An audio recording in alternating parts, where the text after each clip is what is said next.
The Wizard and the Hopping Pot by J.K. Rowling. There once was a kindly old wizard who used his magic generously and wisely for the benefit of his neighbours. Rather than reveal the true source of his power, he pretended that his potions, charms, and antidotes sprang ready-made from the little cauldron he called his lucky cooking pot. From miles around, people came to him with their troubles, and the wizard was pleased to give his pot a stir and put things right. This well-beloved wizard lived to a goodly age, then died, leaving all his chattels to his only son. This son was of a very different disposition to his gentle father. Those who could not work magic were, to the son's mind, worthless, and he had quite often quarrelled with his father's habit of dispensing magical aid to their neighbours. Upon the father's death, the son found hidden inside the old cooking pot a small package bearing his name.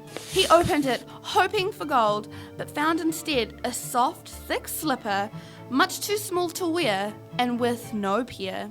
A fragment of parchment within the slipper bore the words, "In the fond hope, my son, that you will never need it." The son cursed his father's age-softened mind, then threw the slipper back into the cauldron, resolving to use it henceforth as a rubbish pail. That very night, a peasant woman knocked on the front door. "My granddaughter is afflicted by a crop of warts, sir," She told him. "Your father used to mix a special poultice in that old cooking pot." "Be gone!" Cried the son, What care I for your brat's warts? and he slammed the door in the old woman's face. At once there came a loud clanging and banging from his kitchen. The wizard lit his wand and opened the door, and there, to his amazement, he saw his father's old cooking pot. It had sprouted a single foot of brass and was hopping on the spot, in the middle of the floor, making a fearful noise upon the flagstone. The wizard approached it in wonder, but fell back hurriedly when he saw that the whole of the pot's surface was covered in warts. Disgusting object. He cried, and he tried firstly to vanish the pot, then to clean it by magic, and finally to force it out of the house. None of his spells worked, however, and he was unable to prevent the pot hopping after him out of the kitchen and then following him up to the bed, clanging and banging loudly on every wooden stair. The wizard could not sleep all night for the banging of the warty old pot by his bedside, and next morning the pot insisted upon hopping after him to the breakfast table. Went the brass-footed pot, and the wizard had not even started his porridge when there came another knock on the door. An old man stood on the doorstep. "'Tis my old donkey, sir. He explained. Lost she is, or stolen, and without her I cannot take my wares to market, and my family will go hungry tonight." And I am hungry now. Roared the wizard, and he slammed the door upon the old man. Went the cooking pot's single brass foot upon the floor.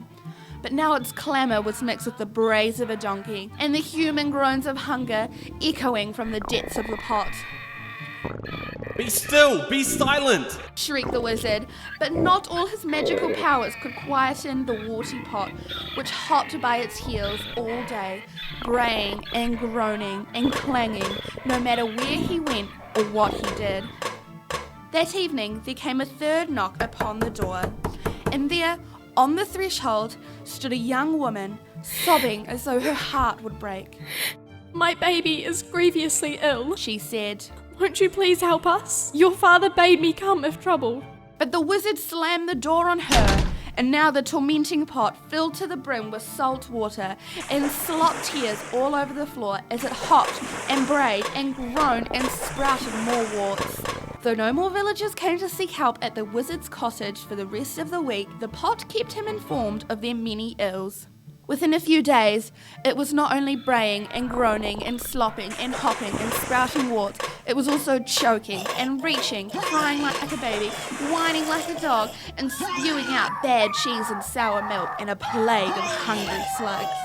The wizard could not sleep or eat with the pot beside him, but the pot refused to leave, and he could not silence it or force it to be still. At last, the wizard could bear it no more. Bring me all your problems, all your troubles, and your woes! He screamed, fleeing into the night, with the pot hopping behind him along the road into the village. Come, let me cure you, mend you, and comfort you. I have my father's cooking pot, and I shall make you well. And with the foul pot still bounding along behind him, he ran up the street, casting spells in every direction. Inside one house, the little girl's warts vanished as she slept. The lost donkey was summoned from a distant briar patch and set down softly in its stable. The sick baby was doused in dittany and woke well and rosy. At every house of sickness and sorrow, the wizard did his best, and gradually the cooking pot beside him stopped groaning and reaching and became quiet, shiny and clean. Well, Pot? Asked the trembling wizard as the sun began to rise. The pot burped out the single slipper he had thrown into it and permitted him to fit it onto the brass foot. Together, they set off back to the wizard's house, the pot's footstep muffled at last.